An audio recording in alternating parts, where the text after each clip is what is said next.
On lance un cri d'appel à le ministère, à la direction depuis longtemps, mais c'est facile à voir. Tu regardes l'organogramme du ministère de la Sécurité publique, puis c'est très évident, l'information va pas plus haut que ça. Il semble vraiment y avoir une déconnexion entre le terrain et les gestionnaires, selon les agents carcéraux à qui j'ai parlé.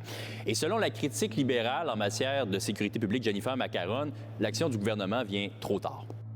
Le gouvernement n'a pas priorisé ces cas, puis nous devons le faire parce qu'on voit comment ça dégénère. Il y a un manque de personnel criant, les conditions de travail sont très difficiles, il y a du temps supplémentaire obligatoire. Il faut dire que toutes sortes de décisions surprenantes qui sont prises à l'intérieur des murs des prisons, comme celle de prioriser les soins mineurs aux détenus plutôt que la sécurité ou les fouilles. Et ça, ce serait depuis que le CIUS est entré dans les prisons.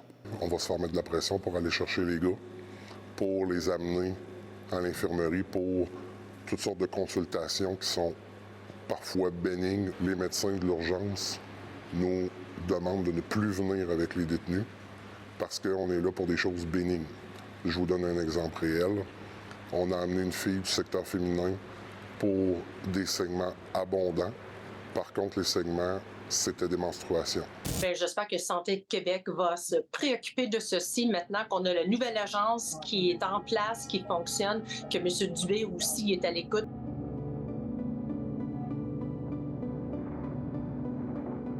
Un autre élément qui m'a fait sursauter, c'est la manière dont l'argent des détenus pour leur cantine est géré et accumulé.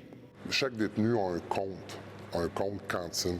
Des gens de son entourage proche sont autorisés à venir lui déposer de l'argent, mais on accepte seulement l'argent comptant. La piste de l'argent qui pourrait être suivie par des enquêteurs dans certains dossiers meurt à la détention. Prenons l'exemple d'un proxénète et de sa conjointe. Donc, cette conjointe-là vient déposer des sommes d'argent qui, on peut facilement supposer, sont issues de la prostitution. Lorsque le détenu ressort à sa libération, il a un chèque estampillé du gouvernement qu'il peut déposer dans son compte. Et est-ce qu'il y a une limite à ce compte-là, au montant versé? Il n'y a aucune limite au montant qui peut être déposé dans le compte et qui peut être accumulé. J'ai eu une réponse du ministère de la Sécurité publique concernant cet argent de cantine et on me dit que la direction a un mot à dire là-dessus. Par exemple, on dit qu'au centre de détention de Québec, le montant par dépôt est limité à 1 000 1 000 par dépôt, vous m'avez bien compris. Et le montant dépensé peut aussi être limité. On me dit qu'à l'établissement de Montréal, une personne incarcérée ne peut pas dépasser plus de 200 $ par semaine à la cantine. Est-ce que les choses peuvent vraiment changer malgré les blessures graves infligées à un agent à Sorel il y a quelques semaines? Donald n'est pas très optimiste. Malheureusement, l'agent est pas mort.